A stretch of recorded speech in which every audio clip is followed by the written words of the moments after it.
Hi. Before we begin, I want to recommend a new history podcast that's just arrived on the scene.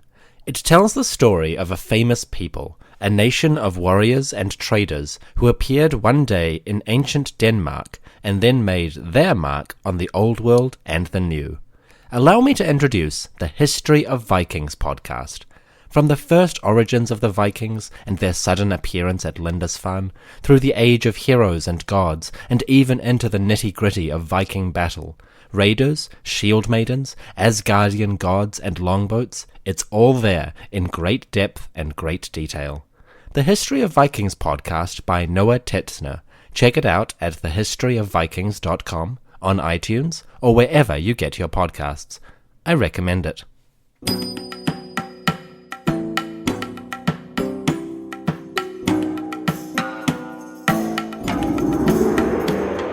Hello, and welcome back to the History of Egypt podcast.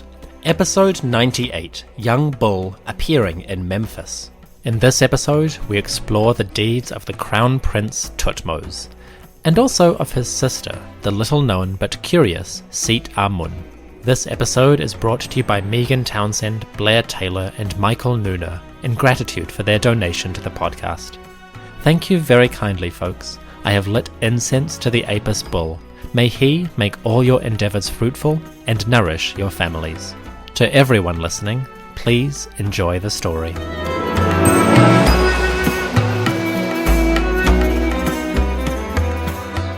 The year was 1385 BCE.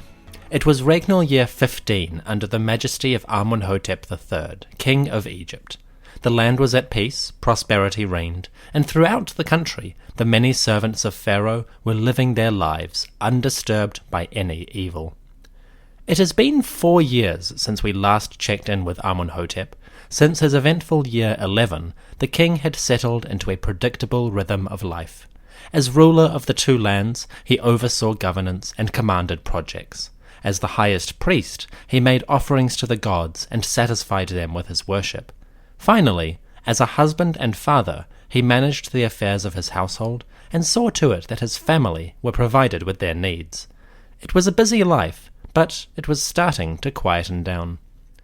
Amunhotep's first decade in power was eventful, but after year 11, the records go silent for quite a long time. We may be missing a great deal of material, but it's possible that the initial flurry of activity, building projects, hunting trips, wars, etc., now fell into the background a bit.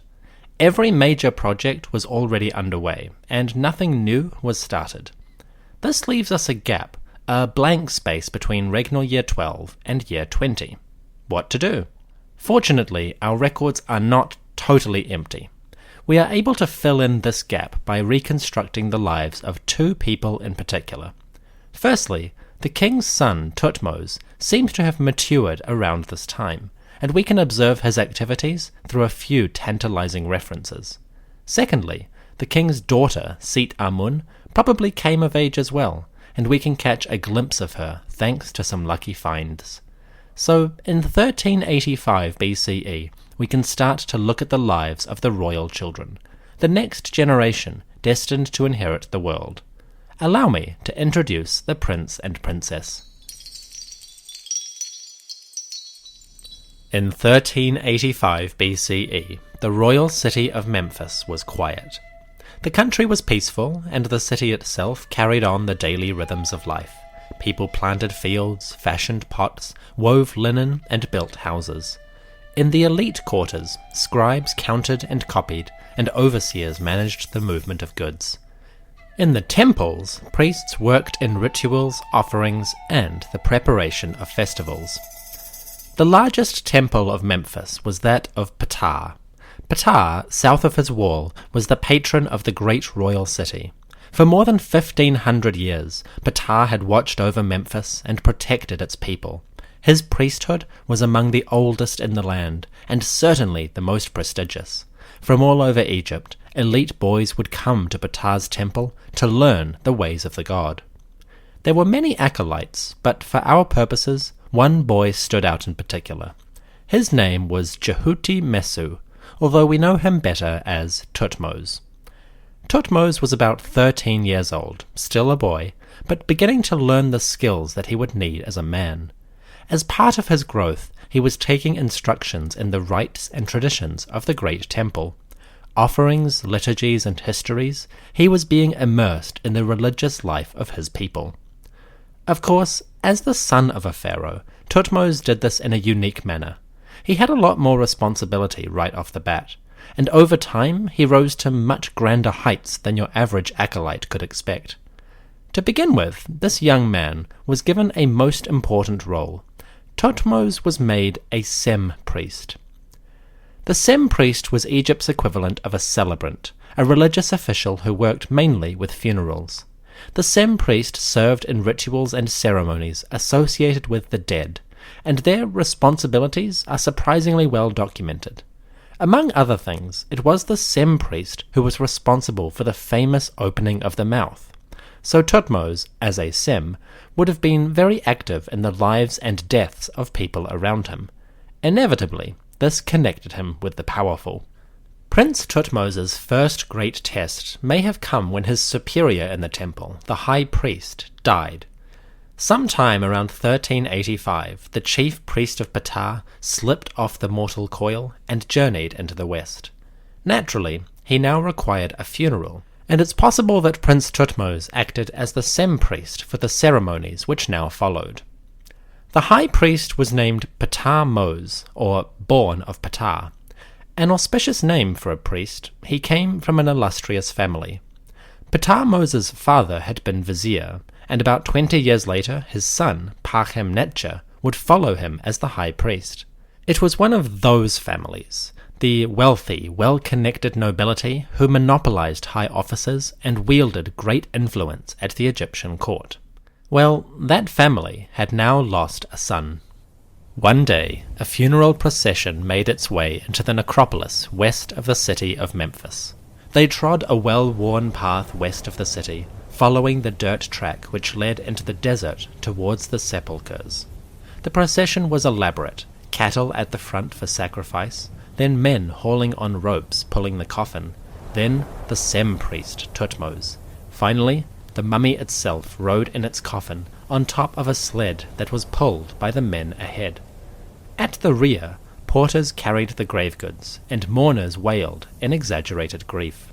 The dead man's coffin was probably a lavish piece. Elite containers of this period tend to be made of costly wood with bands of gold crisscrossing the body. Between those bands, black resin protects the wood and preserves the container. Then, at the top, a golden mask and necklace protect the head and the chest. Coffins of this time period are an unusual sight. They're not as colourful as those of previous generations, and they're far less refined than those of later times. Still, they're quite lovely, and you'll find pictures of a contemporary piece on the website. When the funeral procession arrived at the tomb, Thutmose and the porters set the coffin up beside the monument's doorway. This was the entrance to a small chapel, a stone structure on top of the underground tomb. At this place of worship, a statue of the deceased would be erected for offerings, and the building as a whole would protect the hidden chambers below. The coffin rested against the outer wall of the chapel. Its golden bands shone brightly in the sun, and the deep black resin gleamed with a dark reflection. The container was ready for the rituals. Now it was the priest's job to empower it. Thutmose, as sem-priest, now stepped forward. He was a sight to behold, body shaved smooth and hairless in purification. He had rubbed incense on his limbs to make them pleasing to the gods. His clothing was pristine. He wore a spotless white kilt, bleached as bright as it could be. His chest was bare for now, and his limbs glittered with golden bracelets. He was an ornate figure, sweet-scented and ready for worship.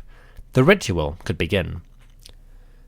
To perform the opening of the mouth, Thutmose would prepare tools and purify himself.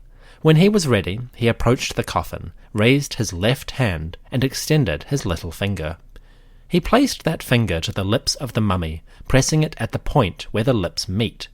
Doing so, he symbolically parted the mouth and allowed the breath of the dead to flow once more. As he did this, Thutmose recited the following formula: Quote, "I have come as your embracer. I am Horus. I have pressed your mouth for you. I am your son whom you love." End quote. Thutmose touched the lips, and the statue's mouth was opened. Now the deceased could receive his offerings, and the priests brought out a meal for the satisfaction of the soul. They offered meat, also bread, beer, and vegetables, a balanced diet for the soul of the dead. As they did this, they recited a formula which went something like this.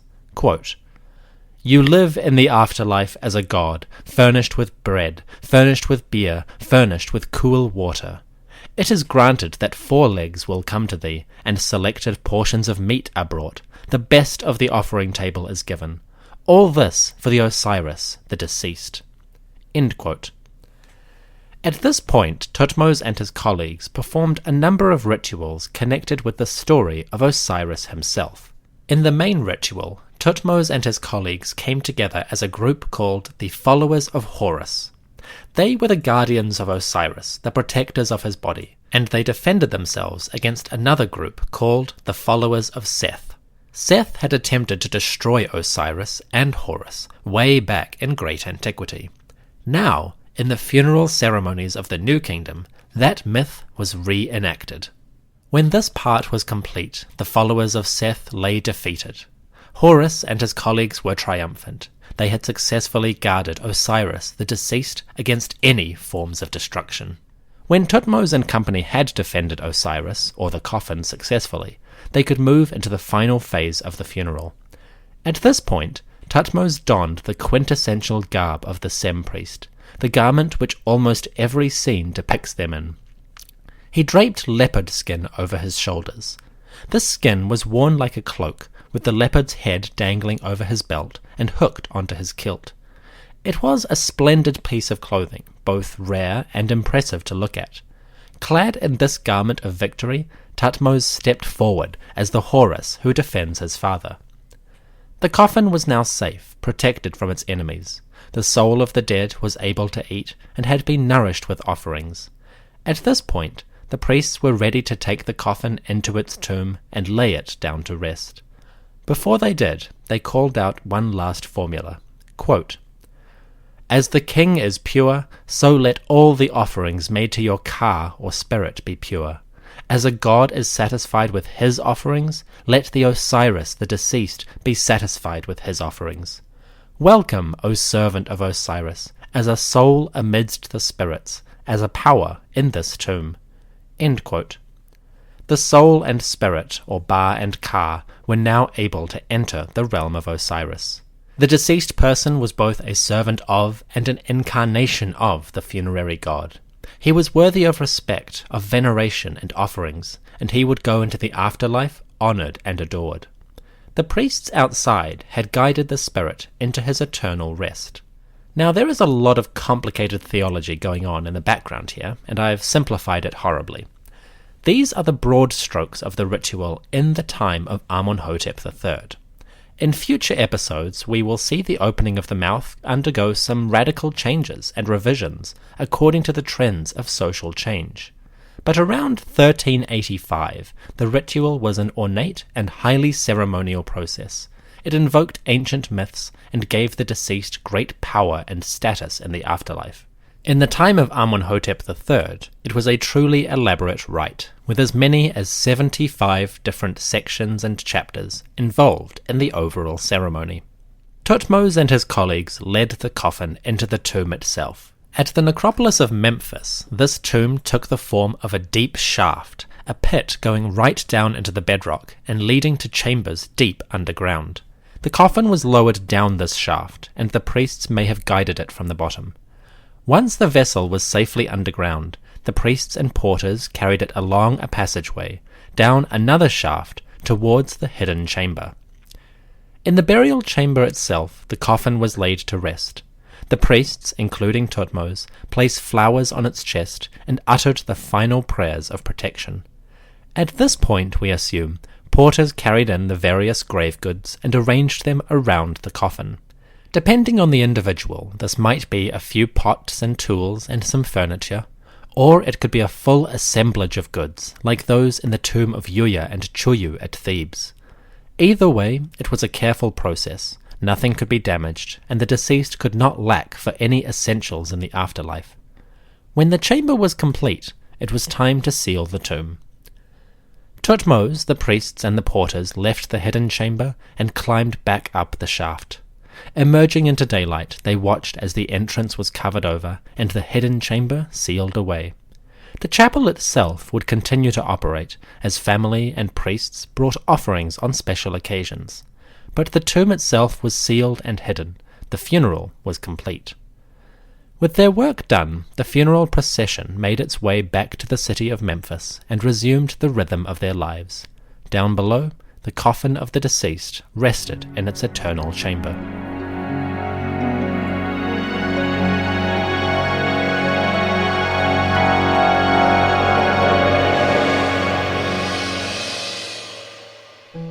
The life of the priests was a busy one, travelling throughout Memphis and its environment. Elsewhere in the city, life had a more sedate pace. In the palace of Memphis, a young girl sat on a gilded chair. Beside her, a pile of scrolls were filled with texts, instructional works that she would learn by heart. The work was tedious, but the young girl had no choice. She was a princess of the realm, and these were her tasks. Her name was Sit-Amun.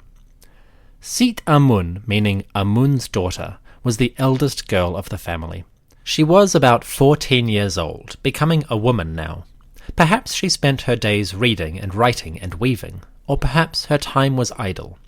Unfortunately, we know very little about her personal life, but we do know some things about her environment. Our main source for this princess is a pair of wooden chairs, thrones, which survive today.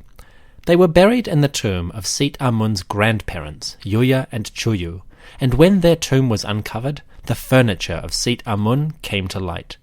From these pieces, we can at least say something about the princess as a public figure or icon. Sit-Amun's main throne, which she used as a teenager, is a wooden piece covered in gold. The throne is carved with reliefs, images of the princess herself, of her servants, and of gods. Beneath the armrests, for example, carved panels show images of the household deities. The great lady Taweret and the impish Bes appear as guardians for the princess. These two gods, Taweret the hippo and Bes the dwarf, are emblems of protectiveness. They keep the princess safe from any danger. It's a good start. On the rear of the throne, a tableau of the princess herself is depicted. Sit-Amun appears enthroned in the splendid regalia of her position. She wears a long skirt and a vest with a golden necklace spread over her shoulders. In one hand she carries a folded whip. In the other, Sit-Amun holds a sistrum to her breast. The sistrum, like a rattle, is carved with a head of Hathor, and the princess holds it over her heart. Again, it's a protective image for the eldest princess of the realm. Sit-Amun sits on her throne, wearing a heavy crown. This crown is quite interesting. It's an ornate piece made with a flat cap, out of which grow 5 lotus flowers. The lotuses, a symbol of growth and rebirth, seem to spring from the princess herself, capturing the essence of her role. She is a future queen, a mother-in-waiting. One day, she will be a living image of Hathor. The lotus flowers make that illusion subtly. It's not too overt, but the point is there. Or maybe it just looks nice and we're overanalyzing it. To either side of Sit-Amun, offering bearers hold up large necklaces as gifts. On other parts of the throne, more of these servants appear, bringing goods for her well-being. Coupled with the golden ornamentation, the throne of Sit-Amun appears to be a glittering monument to her wealth, her station, and the sanctity of her person. It's quite interesting to see these sort of objects. The chair gives us a tiny glimpse behind the curtain of royal life, at what the day-to-day comforts of these people might have been like. Beyond all the glittering ostentation, there is also a really interesting question. The question of gold and where it all comes from. The servants which bring Sit-Amun her gifts are accompanied by a label noting that the gold is, quote, Nebu en kasut reshiut, the gold of the southern lands. This is a reference to Nubia, the gold mining deserts south of Egypt, and the source of the royal household's monopoly on the 79th element. It seems as though the princess, and the palace more generally, is being characterized as the ultimate recipient of all of that wealth. Now that makes sense. We know that the pharaoh personally controlled most of those resources down in the eastern deserts of Sudan, but the fact that it is evoked explicitly on the chair of a princess is quite interesting. It suggests that the general splendor and wealth of the king himself was being extended to every member of his family. In other words, the shining radiance of Amenhotep III's decadence was filtering down to the children he raised. That was going to have long-term consequences. Leaving the question of gold to the side, there is another element of Nubian origin that's quite interesting. Both the servants and the princess sport the crimped, weaved wigs, which we tend to call Nubian wigs, because they resemble Nubian hairstyles. The Nubian wigs really become popular during the mid-18th dynasty, from the reign of about Thutmose IV onwards. So the whole scene of this throne is layered with references to Nubia or Sudan, which is quite interesting for more than one reason. The references to Nubia are first and foremost a declaration of how far the palace's influence reaches. They rule everyone, and all peoples bring them great wealth. That's the basic level of interpretation. Behind that, though, there is a slightly more speculative, but no less interesting level. It's entirely possible that one or more of Sit-Amun's grandparents were Nubian by birth or descent. The princess's maternal grandmother, Touiyou, is almost certainly from the far south of Egypt, and quite possibly from the Nubian lands. Meanwhile, her paternal grandmother, Iouiya, has also been the subject of this suggestion. Historian Ariel Kozlov has suggested, quote, "Some scholars see Queen Mother Iouiya as Asiatic, but a portrait head from a statue reveals Negroid features, including a short, broad nose." End quote. Unfortunately, Dr. Kozlov doesn't provide a picture of this statue, but the notion that Iouiya was of Afro-Nubian heritage is plausible, and it could easily be true. These questions are tantalizing. Unfortunately, there's not much to say, but it's a fascinating question. The Nubian heritage of the late 18th dynasty household really begs for some comprehensive forensic inquiry. So the throne of Sit-Amun, apart from being a beautiful piece of furniture, also provides a number of references to the economic and cultural ties of the royal household under Amunhotep III. There is a lot more to be said about Amunhotep and Nubia. The king showed a particular fascination with the region. We'll return to it in a later episode. Anyways, Sit-Amun spent the last years of her childhood in the quiet comfort of the royal palace. We know very little of her daily activities, but what we do know hints at a number of interesting questions. With no more certainty than that, we must return to the much better documented child, the Prince Thutmose.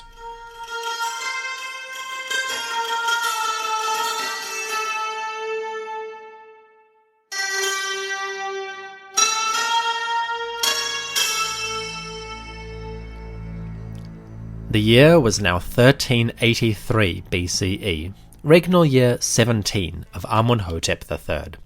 In the city of Memphis, life went on its rhythm. At the temple of Ptah, an interesting event was underway. The great temple is gone now, only a few traces of its foundations remain. We can guess that, like most Egyptian temples, it had a large central sanctuary with smaller shrines around it. There would have been a large courtyard or two at the front, and an enclosure wall with pylons around the whole complex. It was perhaps much like Karnak, smaller and more condensed, but no less prestigious in its works.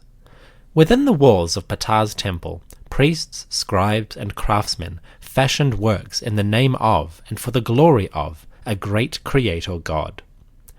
Just outside the inner sanctuary of the temple, there was once a wide open space. It was fenced off, removed from the main courtyard and traffic areas. In this enclosed area, an animal pen functioned, a pen devoted to something quite special. This space was the home of Ptah's avatar, the incredibly famous Apis bull. The Apis bull was an animal sacred to Ptah. It was his earthly incarnation, a mighty symbol of the god on earth. The Apis lived a charmed life. He was housed at the temple, and there enjoyed a steady stream of food and a harem of cows on which he should sire the next incarnation. The faithful would bring him offerings, and Apis enjoyed a pampered existence. From what we know of the cult, Apis was serious business. The Apis bull had very specific features. The main one was a white diamond shape of fur on the forehead. This was essential for the bull to be identified as Ptah. It is also said by Herodotus that the bull had to be entirely black, apart from that diamond.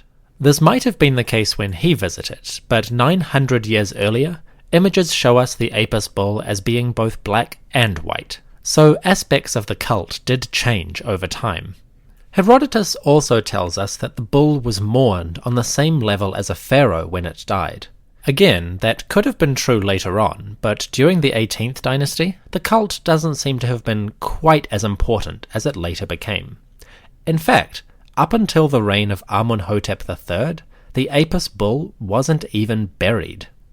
The religion of the Apis bull goes way back to the first dynasty around 3000 BCE. But for the first 1600 years or so, the Egyptians have not left any surviving traces of mummifying or burying the Apis bull. In fact, the earliest Apis tomb ever found dates not to the Old Kingdom, but to the reign of Amenhotep. What's more, the first Apis tomb was inaugurated by none other than our boy, Prince Thutmose. The first burial of an Apis bull took place around 1383 BCE. When this Apis died, the heart, head, and organs were mummified. They were taken for burial and placed in a great tomb west of Memphis.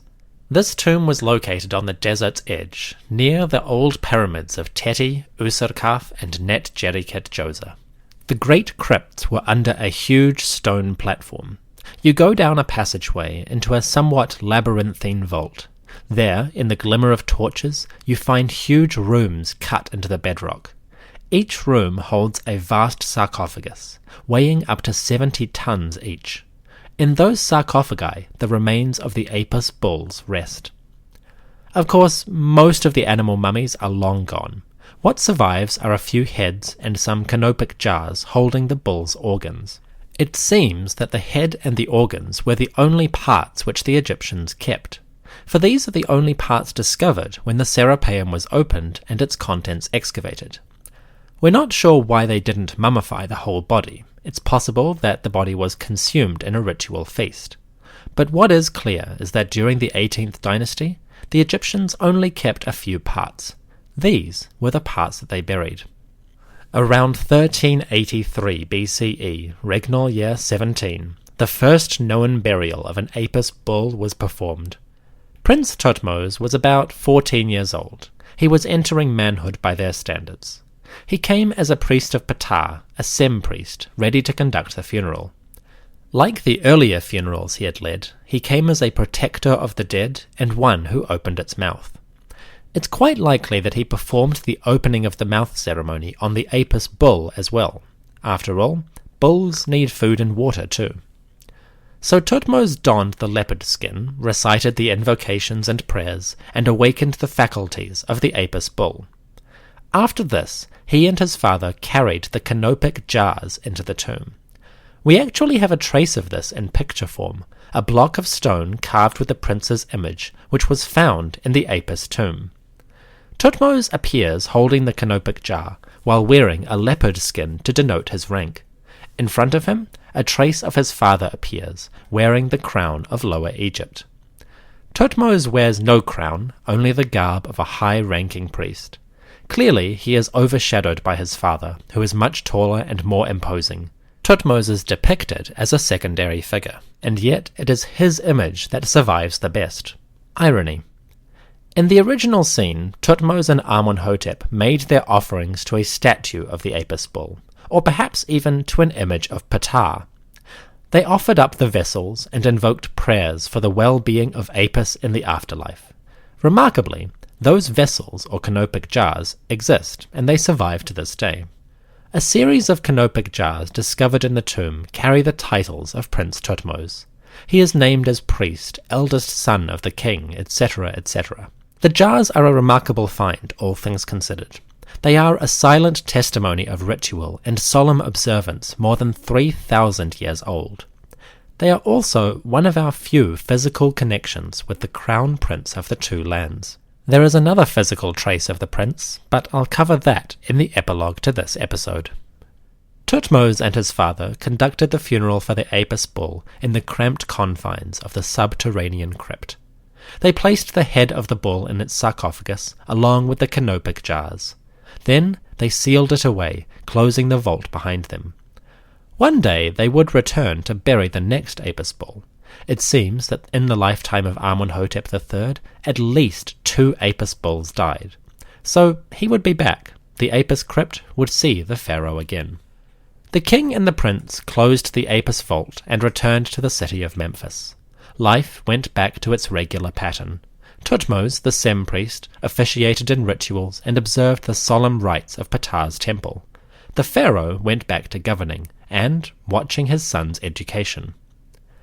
Eventually, the day came when Djhutmose was old enough and experienced enough to take on more responsibility.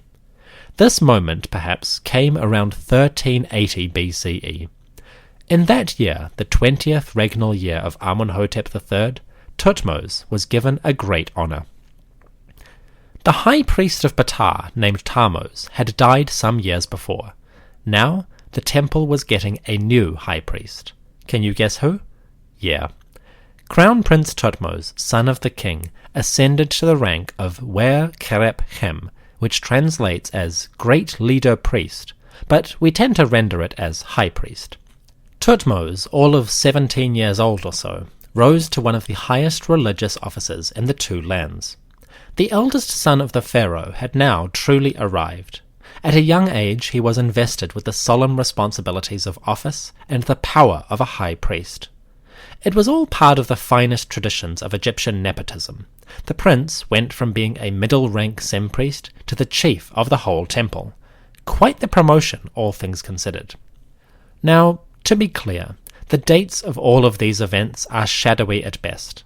I've put them into their likely order, but the exact timings of everything are uncertain.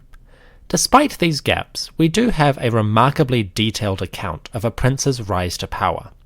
We can see the general order of his career, the promotions he received, and thanks to some lucky preservations, we can see the rituals in which he participated. Add to that some educated guesses, and the princes from some other royal families, and we can describe Djhutmose's rise to supremacy quite well. The prince started out, like any other child of nobility, as a minor functionary in a prestigious temple. But he quickly rose with new responsibilities coming to him as opportunities opened up. Eventually, the young man was able to take on the greatest possible task, the oversight and leadership of a supremely important temple.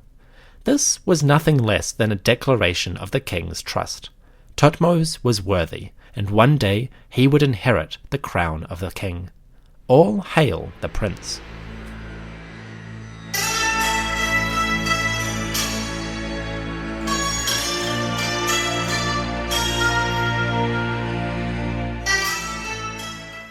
We now come to the end of this episode. Thank you for joining me. Once again, stick around afterwards for a short epilogue. Quite a delightful one, in my opinion. Next episode, we continue our accelerated journey through Amenhotep's reign.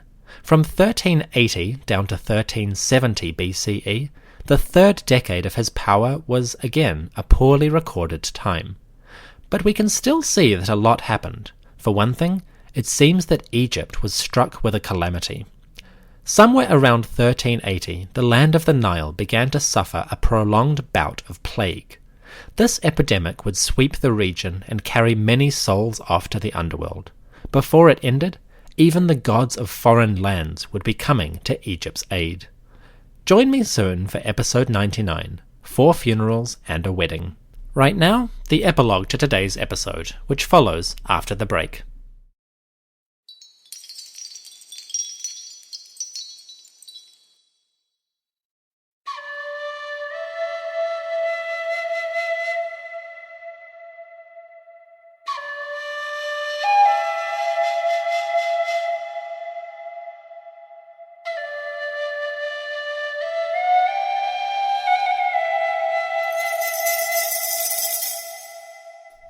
We've learned a lot about royal children today, in particular the lifestyles and responsibilities of Princess Sit-Amun and Prince Thutmose. Well, in one more little treat, we can see a tiny trace of the prince's home life. How? Well, go to the Cairo Museum today and you might walk past a small stone sarcophagus. It is an unobtrusive thing, a rectangular box with a triangle roof. Its edges are decorated with hieroglyphs, the main faces are decorated with gods, and an image of the deceased sitting before a table of offerings. For all intents and purposes, this box is identical to the sarcophagus of any wealthy individual. There is just one difference. The deceased, sitting in front of her feast, is not human. She is a cat. Prince Thutmose was a pet owner. He had a cat, a sweet little feline, and when that cat died, the prince arranged for her a respectable burial.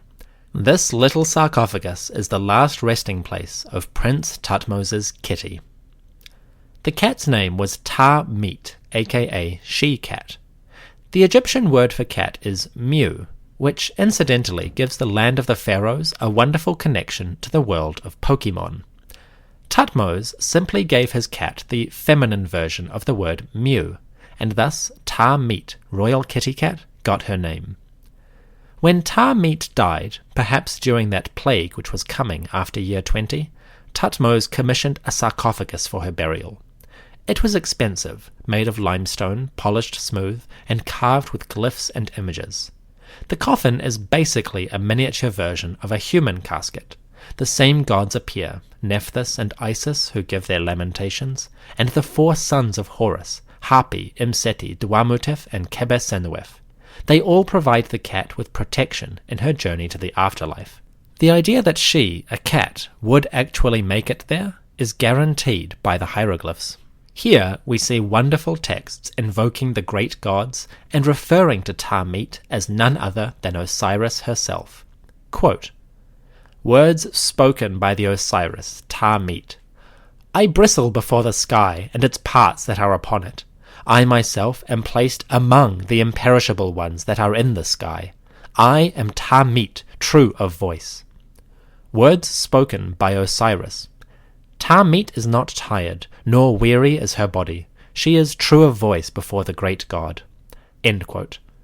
All across the sarcophagus, words and images convey Thutmose's wish that Ptahmose, his little cat, would make her way to the afterlife, and there be welcomed into the realm of Osiris. It is a wonderful piece, truly exceptional, and heartwarming as well. Of course, you can see images on the podcast website. It is a genuinely beautiful work. The sarcophagus of Ptahmose was discovered at Memphis. It was probably buried by the prince in the animal cemetery west of the city. The sarcophagus is a small thing, just 64 centimeters long. A tiny work, but made with wonderful care. The limestone was polished with sand and stone, and you can still see the horizontal marks of the sculptor's chisels. The images themselves are carved with care and attention, and Ptahmose, sitting before a pile of offerings, looks quite happy indeed. I hope she still is.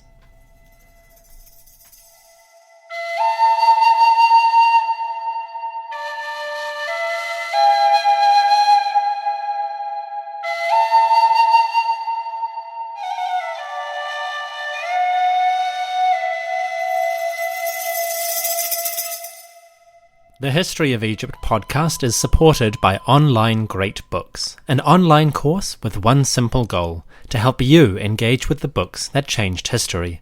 Develop a habit of connecting with great works in an easy program of just a few hours reading per week. Online Great Books uses the Socratic method, focused on discussion, to help you engage and make your philosophical upskilling a breeze.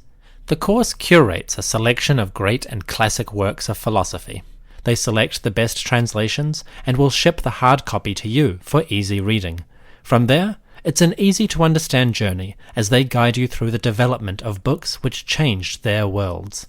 The course is designed to help you stay on track with tools like text or email reminders, simple, achievable weekly goals, and a supportive community to help you reach your personal development aims. Visit onlinegreatbooks.com/EGY and enter the promo code EGY to get 25% off your first 3 months. That affiliate code will also help this podcast pay its bills, so you'll be helping me out too.